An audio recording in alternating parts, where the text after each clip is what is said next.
Hi! Hello! నమస్తే. ఎలా ఉన్నారు అందరూ? బాగున్నారా? నేనైతే ఇక్కడ ఒకటి చేయబోయి ఇంకొకటి చేశాను. ఏమేం చేశానో ఈ 2 మినిట్స్ వీడియోలో మీకు చూపిస్తాను. నా ఈవినింగ్ లాగా.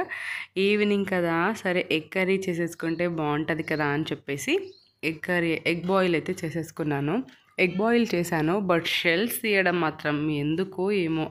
ఈ షెల్స్ రావటం లేదు మాకు ఎగ్స్ ఇలా దొరుకుతున్నాయో అర్థం అవ్వటం లేదు కానీ అసలు ఎగ్స్‌కి షెల్ తీయడం అసలు 20 మినిట్స్ పెట్టినా, 15 మినిట్స్ బాయిల్ చేసినా మాత్రం ఆ షెల్స్ అయితే రావట్లేదు.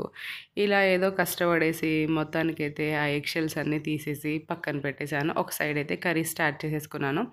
ఎందుకంటే షెల్స్ తీసే టైంలో ఆనియన్ కూడా ఫ్రై అయిపోతది గదా! సో, ఇలా 2 కొంచెం టైం సేవ్ అయితది గదా! అని జెప్పేసి నేను ఒక సైడ్ ఇలా చేసుకున్నాను. ఒక సైడ్ రైస్, ఒక సైడ్ కర్రీ అండ్ ఇంకొక సైడ్ షెల్స్ తీయడం పెట్టేసుకున్నాను. ఇంత కష్టపడి షెల్స్ తీసానా మా వరుణ్ చూడండి జాలీగా వచ్చాడు, తీసుకున్నాడా, తిన్నాడా అనుకుంటా వెళ్ళిపోయాడు. జస్ట్ ఫర్ ఫన్ అండి. దాని తర్వాత దోసకాయలు మనకి చిన్న దోసకాయలు దొరుకుతాయి గదా! ఇంతకుముందు 2 ఆర్ 3 టైమ్స్ అయితే నేను తీసుకొచ్చాను. బానే అనిపిచ్చింది టేస్ట్.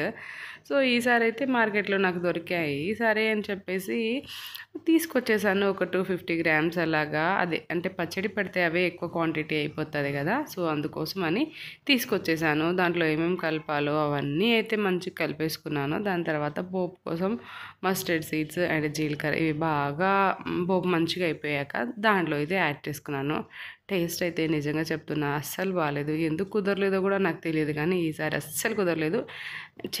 చేదుగా ఉంది మరి. ఆ చేదుని ఏం చేయాలో నాకు అర్థం అవ్వలేక కర్రీ మొత్తం వేస్ట్ అయిపోయింది. ఇదన్నమాట. ఒకటి చేవి